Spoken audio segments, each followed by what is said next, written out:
My name is Martha Guadarrama Dominguez, and I was born in Raton, New Mexico. I now live in Vista, California, and I have lived in California since 1963.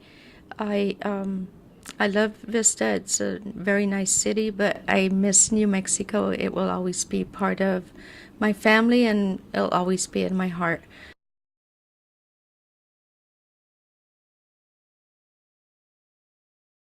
One of the traditions in my family is making flour tortillas. My mother taught me how to make them. Her mother taught her how to make them. I have taught my daughters how to make these tortillas, and I have taught my granddaughters. And I hope that this tradition will stay in the family. This tradition is important because it's part of us. It's part of who we are, and it's been carried on for a lot of years. And I would like for it to be still carried on because a part of our ancestors live on in the things that we do in the future. They have influenced us, and this is something that I would like to keep in the family. The history of my family goes back to 1748 with Pedro Alonso Maes, and from there it goes to the fifth generation, who is Andres Maes, and his ninth child was Celedon Maes, who then became the father to Candelaria Maes, who is my grandmother. She was born in 1897 in Mora, New Mexico. Most of my family comes from the Valley of Mora, and a lot of the men in the family were coal miners. My grandmother was married to a coal miner, and my mother was married to a coal miner. My father was a coal miner, and there was a history of coal mining in northern New Mexico.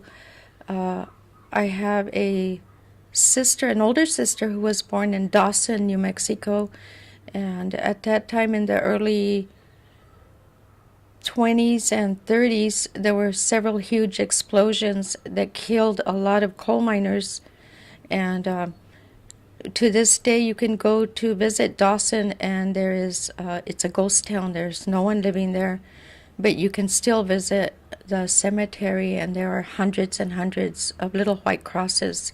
And my grandmother's husband was named Amado Torres. He was also a coal miner. He died after 3 children were born, and my grandmother was a very strong woman. She raised the 3 children. My grandmother was educated in Mora with St. Gertrudis Church, and my mother also attended the same school. But in those days, in the early 1900s, it was kind of rare for women to be educated. I don't know to this day why. She received an education. She was the only girl in the family. She had older brothers. One of those older brothers became a sheriff in the county of New Mexico, and later on he became a judge.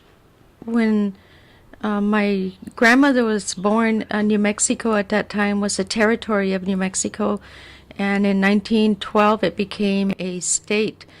So from one day to the next, she became an American citizen, and that was very important to her.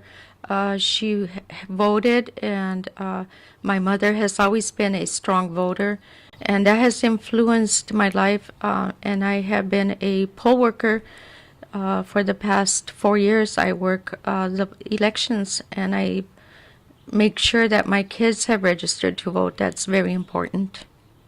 My grandmother moved to California in the 50s, and she had 4 daughters: Julia, Petra, Rosie, my mother Jenny, and one boy. His name was Ralph. When my grandmother moved out here, her daughters were back in New Mexico, and everyone decided to leave, some earlier than others, because they wanted the family to stay together. Although everyone loves New Mexico, and that was our home place, family was more important, and everyone wanted to be with the grandmother of the family, the mother and grandmother. My mother and my grandmother have both influenced me in my life. My mother has always told me that there is no such word as can't. You can do anything you want to do. And I know she got that from my grandmother. And that's why I feel that they're very strong. We were taught to never give up. You can do anything you want to do. And that has been the theme of my life.